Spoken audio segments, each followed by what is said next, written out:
Sejam muito bem-vindos à Conversa Atual. A Rede Europeia Antipobreza está a promover a Semana da Interculturalidade. Para nos falar sobre esta iniciativa, é nosso convidado desta semana, João Martins, é o coordenador do Núcleo Distrital de Beja. Antes de mais, muito obrigada, seja bem-vindo. Esta é uma iniciativa de âmbito nacional. Aqui a nível do Distrito de Beja, o que é que está previsto? Em primeiro lugar, agradecer o convite e a possibilidade de também aqui partilharmos aquilo que a Rede Europeia, que tem presença no Distrito de Beja, está a fazer e, neste particular, no seu calendário anual, destaca-se também esta Semana da Interculturalidade. Como o próprio nome indica, no fundo, o que é que pretendemos? Sensibilizar a comunidade. Hoje vivemos num mundo intercultural, todos nós. Há novos desafios, temos os alunos de Erasmus que recebemos, alunos que vão frequentar Erasmus, temos necessidade de mão de obra também migrante, enfim, temos várias comunidades, umas já procuram o nosso país como permanentes, outras de forma temporária, enfim, há toda uma dimensão. O próprio Politécnico tem um conjunto de alunos também de países, nomeadamente de expressão portuguesa. E então, o que é que nós, no fundo, pretendemos com esta Semana da Interculturalidade? Desenvolver um conjunto de ações que passam por exposições, almoços interculturais e workshops. E, nesse sentido, temos exposições fotográficas sobre a integração, sobre as mulheres interculturais, sobre os direitos humanos, até também envolvemos a Escola de Diogo de Gouveia, também vai ter uma exposição que fizeram sobre as comunidades ciganas, enfim, é toda uma temática expressa por esta via, por exposições, mas não só, também almoços interculturais, e destaco que no dia 8 decorreu na Casa da Cultura um almoço que é feito com a comunidade cigana e que, no fundo, para provar a tal sopa de funcho, que é típica também desta comunidade. E agora, no próximo dia 14 de abril, vai haver também um almoço intercultural ao pé do Núcleo de Beja da Rede Europeia, onde, já à semelhança dos outros anos, espera-se que seja muito participado, cada um faz os seus petiscos das suas regiões, dos seus países de origem. No ano passado tive e foi muito agradável, o dia também convidou e tínhamos pessoas brasileiros, da Guiné, de Moçambique, de países também de leste, enfim, que todos partilhavam um bocadinho daquilo que é a sua cultura gastronómica, e que também todos ficam convidados, é aberto ao público. Portanto, no fundo, é uma forma também de diversidade e de promover o convívio e esta interculturalidade. Para além disso, evidentemente, temos depois vários workshops, também já decorreu no dia 8 com o Presidente da AMEC, vamos ter agora depois no dia 10 com o Luís Rodrigues da CLAP, que é a Associação Comunidade de Ação e Projetos sobre a Interculturalidade e Inclusão, mais um workshop. Muitos deles fazemos online, hoje as tecnologias permitem isso mesmo, aproximar as pessoas, estender e chegarmos a mais pessoas.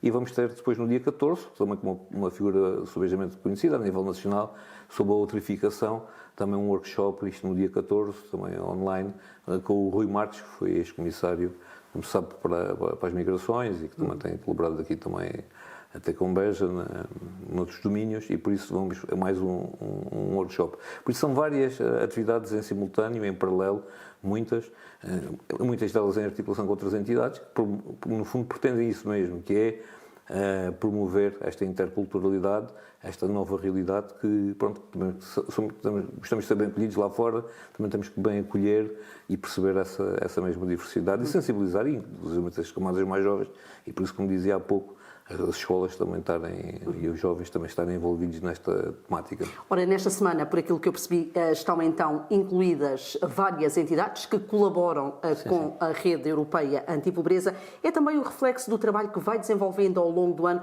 ou seja, há aqui um trabalho em rede que é desenvolvido anualmente pela Rede Europeia Antipobreza. A rede traz esse nome consigo próprio e, se calhar, aí começarmos do princípio. A rede é a Rede Europeia Antipobreza, um organismo europeu que em Portugal tem a sua sede no Porto e depois está constituído por núcleos distritais, onde neste particular tem uma presença local e naquilo que é regiões, porque os fenómenos da pobreza são diferentes de região para região.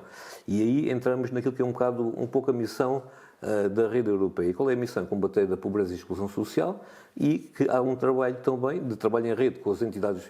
A rede é composta por associados, institucionais e também individuais, e trabalha com outros, que mesmo não sendo associados, trabalha-se fenómeno em rede e está sempre em permanência a avaliar fenómenos de pobreza e de exclusão social que a vida mostra-nos que são o que é hoje verdade, amanhã não é. Vejamos este problema agora, por exemplo, destes conflitos à escala global. Afetam todos. Afeta as nossas economias, nós estamos aqui nesta mesa e neste estúdio. Porquê? Porque com o aumento do preço dos combustíveis, da energia, das taxas de juros, afeta no fundo a vida de toda a gente e hoje aquilo que também a rede às vezes tem identificado e referenciado é que há, para a definição de pobreza, um valor monetário, mas depois há outras dimensões de pobreza e às vezes há uma pobreza envergonhada ou escondida e que, nomeadamente, situações como estas crises levam, às vezes, as pessoas... Há pessoas que começam a ter dificuldades com baixas reformas, baixos salários, e isso é outro fenómeno. E temo que esta situação se possa vir a agravar nos próximos tempos, se este conflito internacional ainda perdurar muito tempo. Da experiência do passado, é isso que demonstra? O que a vida nos mostra é que muitas das vezes depois os preços para retomarem os valores normais isso é sempre muito mais difícil. E o que é fácil, o que é factual é que a vida sente-se agravada por todos nós. Basta cada vez que pomos agora combustível, sabemos o que é que isso nos custa a cada um de nós. Agora imaginemos... E depois o impacto indireto que isso tem, por exemplo, a nível do preço da alimentação e tudo mais. Da alimentação, das viagens, porque assim, esperemos que o bom senso impere e que realmente todo este conflito agora, e pelo menos agora há bons sinais nesse sentido, pelo menos agora de adiar, e que esperamos que neste período haja uma mediação desse conflito, mas é para percebermos que o fenómeno da pobreza, isto é importante, as pessoas nem gostam de falar sobre, quando se fala sobre pobreza, lá tem estes tipos de uma chatice, mas isto é um fenómeno que pode afetar qualquer um pode ficar sem emprego, cada um, se a vida inflacionar e quem está a pagar casa, quem está a pagar casa lá em casa, que sabe se aumentar a taxa de juros, isto influencia, e a pobreza tem vários rostos. E depois há uma dimensão que eu gostava também aqui de falar, é que a pobreza tem várias dimensões. Para o conceito de pobreza, o limiar de pobreza são os 591 euros, não é? Sendo que o subsídio, por exemplo, de desemprego ronda os 512 euros. Mas isto é o número estatístico do limiar de pobreza. Mas depois há outras dimensões da pobreza, porventura menos faladas. Sempre que há corrupção, sempre que há pobreza moral, ética, espiritual, de valores, será que isto não é também pobreza? Que leva a outros efeitos da pobreza? Era importante refletirmos sobre isto. E pelo menos eu, neste papel aqui que tenho, como coordenador voluntário aqui do núcleo distrital de Beja da IAPN, sempre defendi uma coisa que é direitos, mas também tem que haver deveres. É que às vezes só se fala nos direitos e nunca se fala nos deveres. Eu acho que na vida tem que haver direitos e deveres. E muitas vezes... acha que isso é, ao fim e ao cabo, interiorizado por todos? Nem sempre. Eu acho que nem sempre é interiorizado por todos. Mas temos que bater nesta tecla, porque temos que perceber que na sociedade todos nós temos direitos, mas também temos deveres a cumprir. E é importante esta mensagem que passe por todos. E o trabalho de combate à pobreza é um trabalho de todos.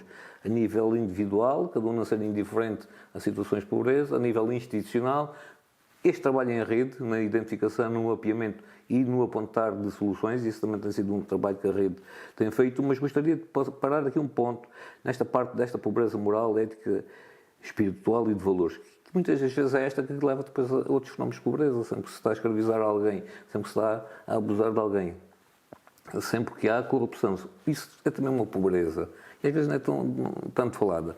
Mas depois ainda há uma outra dimensão, que é e há até um conceito teórico sobre cultura de pobreza. E o que é a cultura de pobreza? É alguém que também não luta, não quer sair daquela sua condição. Pessoas, imagino, que ficou na casa dos pais ou dos avós, que não luta, que se acomoda, ou por viver de um rendimento, ou por um trabalho pontual, ou seja, que é uma questão da cultura de pobreza. E vemos que todos aqueles que se destacaram numa sociedade tiveram que lutar para isso. Pessoas, e a história mostra-nos tantos exemplos, pessoas que saíram de condições humildes, tão difíceis, e que superaram-se e deram tantos frutos para uma sociedade. Fruto do quê? Do esforço, do trabalho. E por isso também faço aqui um apelo, que eu acho que é importante, e estamos também ainda no período de Valá Pascal, que significa também a renovação, e deixo aqui um desafio. Todos nós temos que combater pobrezas até nossas. Mas há responsabilidades diferentes. Há responsabilidades diferentes, mas que é termos um propósito. Toda a pessoa deve ter um propósito, de deixar esta sociedade um bocadinho melhor daquilo que a encontrou. E por isso, ao fazermos isso, já estamos a combater também aqui a pobreza. É um desafio que deixei. Todos pensem um propósito, seja passar mais tempo com a família, seja cuidar da saúde, seja na vida realizar-se, fazer aquilo que gosta e não é impossível. Acho que nunca é tarde para as pessoas mudarem. Por isso, quando falamos de pobreza, também temos que falar nesta outra dimensão, que é muito importante, que tem a ver, porque também é pobreza. Quando a gente não tem desafios, propósitos de vida, nos deixamos ir na corrente, no desânimo, isso é uma outra forma também de pobreza. E por parte da rede, que instrumentos é que tem para combater esta pobreza e esta exclusão social que se vive aqui no Distrito de Beja? Vamos ver, a rede, aquilo que faz fundamentalmente é identifica, faz diagnósticos territoriais contínuos sobre a pobreza, a exclusão social, analisa a evolução dos dados demográficos do território, económicos e sociais. Em certas situações, até quando referencia casos de extrema pobreza ou de exclusão social, pronto, ela não tem uma intervenção direta, mas encaminha para as entidades. Para as entidades, dou um exemplo, no Covid, pronto, nós a título individual, sabemos as circunstâncias que havia, encaminhámos com outras entidades que fazem um acompanhamento das pessoas que ficaram em casa, que não tinham luz, não tinham alimentos, não tinham roupa, sinalizámos e mapeámos, e as entidades competentes tomaram conta do recado. Promove esse trabalho na rede a nível regional, nacional e europeu, promove o debate convida especialistas, promove seminários, colóquios, presenciais e online, divulga informação diária, também é um trabalho muito importante, informação de interesse para as instituições, através para os técnicos, redes sociais? Através das redes sociais, através de e-mail, tem um mailing list diário que todos os dias envia informação e até periodicamente, penso que semanal ou quinzenalmente, de ofertas de emprego, é uma forma também para pessoas que estão desempregadas, também tem-se divulgado, sempre que temos conhecimento de ofertas de emprego, uma forma também de divulgar para pessoas, e depois faz outro tipo de ações também, promove ações de capacitação, formação de técnicos das instituições, é um trabalho também muito forte que fazemos, bem como efetua relatórios periódicos em domínios específicos e aponta caminhos e soluções, inclusive foi através de um trabalho da rede, não só do Distrito de Beja, mas do Nacional, que se levou a que o governo anterior, os governos anteriores tivessem colocado também assumido uma estratégia nacional de combate à pobreza. Foi também deste trabalho da própria rede que também Mas assumiu estimula... e colocou no terreno ou só assumiu? Não, assumiu e para isso, ao assumir, também cria mecanismos e meios, depois até financeiros, para poder dar respostas, não é? Porque assim mesmo ter uma... Mas as respostas estão aí, é isso que lhe pergunto. Algumas são, e o que é facto é que algumas têm estado, não é? Por conseguir todas estas questões, muitas vezes, de concertação social, há todo um conjunto de domínios que a própria rede, uma entidade que é ouvida, que apresenta propostas, que apresenta caminhos e apresenta soluções, e até posso dar também até aqui alguns exemplos ao nível regional, porque consigo ao nível regional. Quais são os principais desafios que temos então aqui no nosso distrito? E é por isso que eu digo que cada distrito, cada caso é um caso. E mesmo dentro do distrito há grandes assimetrias. E dou dois exemplos muito fáceis de perceber. Por exemplo, Mértola com Castro Verde ou Mértola com Odmira em termos demográficos ou em termos de envelhecimento populacional ou em termos até do rendimento médio. Castro Verde, por causa das minas, tem um rendimento médio, é um dos concelhos com um rendimento médio superior a se calhar a maioria dos concelhos do Baixo Alentejo. Mértola, por exemplo, em termos de envelhecimento, é dos concelhos mais envelhecidos também do país, ou Barrancos. E por isso, depois, naturalmente, os desafios são diferentes. Dentro do próprio Baixo Alentejo, é para termos a percepção que é um território dos maiores territórios também nacionais, há assimetrias e que também nós referenciamos. E aqui... Mas ainda assim, quais são os principais desafios que se colocam quando falamos em pobreza e em exclusão social aqui neste território? Vamos ver, os principais desafios passam logo pela questão demográfica, de ser um território de baixa densidade. Muitas das vezes até empresas que querem vir para aqui, mas temos há dificuldade territorial em dar resposta às necessidades de mão de obra qualificada e indiferenciada. Há um problema da habitação que é nacional, mas que também é exceção nesta mesma região. A questão do envelhecimento populacional é algo que hoje é uma preocupação e deveria ser uma preocupação maior de muitas entidades. Os japoneses, tive com uma pessoa que esteve há pouco tempo no Japão sobre esta matéria, fizeram projeções populacionais para vários países e a Europa está envelhecida, Portugal também, mas temos uma taxa de envelhecimento incrível e isso é uma preocupação que leva a que daqui a 10, 20 anos vamos ter uma população sobretudo envelhecida e qual é a resposta também que existem. Aí também temos apontado caminhos, a história das aldeias lar, pronto, como uma forma também de darmos vocação a muitas aldeias e vilas do Alentejo que já são elas aldeias lar, porque já estão com uma população envelhecida. outros desafios, tem-se apontado caminhos e que até também o Governo está a agarrar, o atual Governo está a agarrar essas sugestões, que é, no fundo, cada vez mais criar-se condições para ter a pessoa mais tempo em casa, com outro tipo de diferenciado de serviços, de acompanhamento da pessoa, porque eu sinto que isso, se calhar, até do ponto de vista económico, é menos oneroso para o Estado e as pessoas até acabam por gostar de estar no seu conforto, desde que tenham qualidade de vida e condições.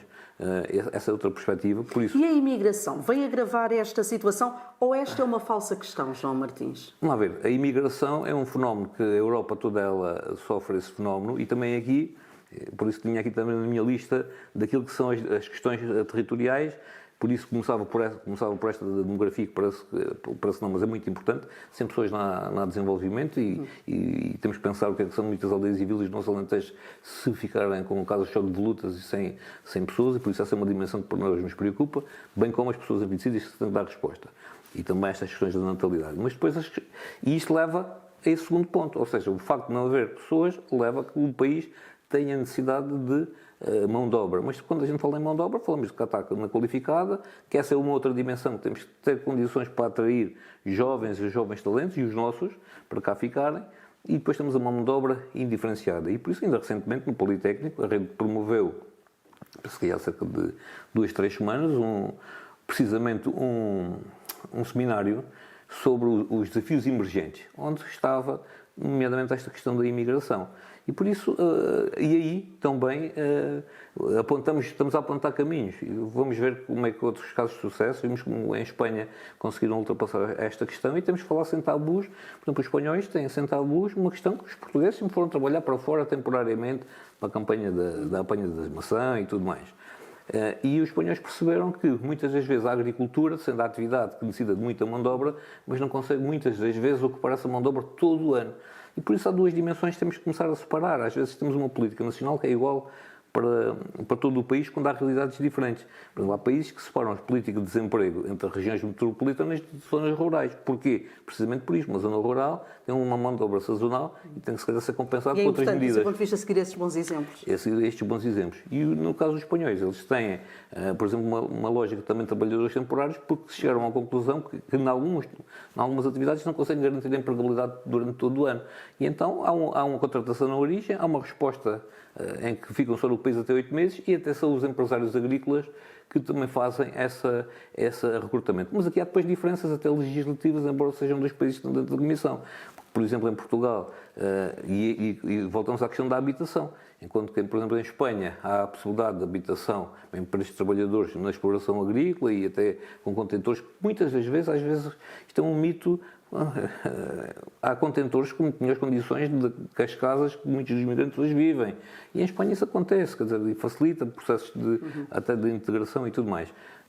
E há o caso de Odmira, que tem um regime de exceção, que uma das coisas que também já questionámos várias vezes é porque não se estende esse regime a outros territórios que têm a mesma atividade agrícola e as mesmas necessidades. Porque há, efetivamente, dificuldades também nas questões da habitação. Mas é um tema que nós temos acompanhado, temos procurado até também às vezes envolver a própria comunidade, nos seminários que fazemos, também é importante ouvir as pessoas. É um desafio, mas temos que viver com ele e que no fundo o que é importante é que se garanta a dignidade destas pessoas, o salário justo, um processo de acompanhamento para que se evite a exploração e fenómenos menos positivos, que lamentavelmente, porque a comunicação social nos tem traduzido, e por isso é uma preocupação nossa esta questão de dar resposta às necessidades de mão de obra, mas com dignidade, com verdadeiros fatores de integração, onde também apontamos caminhos e desafios de boas práticas, ou como do Fundão, do Centro de Migrantes, uma iniciativa municipal, porque procuramos mapear e sinalizar as boas práticas para levar à discussão, apontando também caminhos de soluções. O nosso tempo, João Martins, está mesmo a chegar ao fim. Mesmo para terminar, qual é, do seu ponto de vista, a prioridade das prioridades para este ano de 2026, aqui para a região, quando falamos nestas questões de pobreza e de exclusão social? Em primeiro lugar, é preciso uma consciencialização que o combate à pobreza é um trabalho de todos. Esta história, às vezes, de isto não é comigo, é com o outro, é aquilo que às vezes falta-nos dizer. Temos identificado os problemas e temos identificado as soluções e, como é que costumo dizer, a brincar, como é que se põe o guiso aqui ao gato, no fundo é quem é que coordena, quem é que trabalha. Porque cada entidade tem têm as suas competências muito próprias. Por isso, é este trabalho em rede articulado e que é de todos, não é um desafio de apenas de uma entidade, é um desafio das várias. Por isso tem que entrar a Segurança Social, o IFP, tem que haver aqui coordenação. E eu acho que essa aproximação, essa consciencialização que está cada vez mais a existir, e esse é também o trabalho da rede, promover o debate para as soluções, apontando caminhos e a operacionalização das respostas eficientes. Houve um caso que também não falei, que também tem aqui a ver, e telegraficamente, é também a importância, por exemplo, dos mediadores. Outro fenómeno também que no Baixo Alentejo é a presença da comunidade cigana, e também aqui há desafios muito importantes de integração destas comunidades e a importância que têm os mediadores. Não só os mediadores para as comunidades ciganas, mas também, como nós vimos em Espanha, mesmo para as comunidades migrantes, e também uma questão de língua e tudo, a importância que também eles tinham nos mediadores para o trato com estas comunidades de migrantes. Fica aqui também esse repto e desafios é o que não nos falta, mas tenho a certeza que, pronto, cada um que nos ouve e que nos vê, cada um também fica mais consciente, que também passa por ele na sua intervenção pessoal ou onde quer que trabalhe, poder ajudar a combater este fenómeno da pobreza e que pode bater à porta de qualquer um. Fica então essa mensagem, João Martins. Muito obrigada. A Conversa Atual está de regresso já na próxima semana, naturalmente com outro convidado.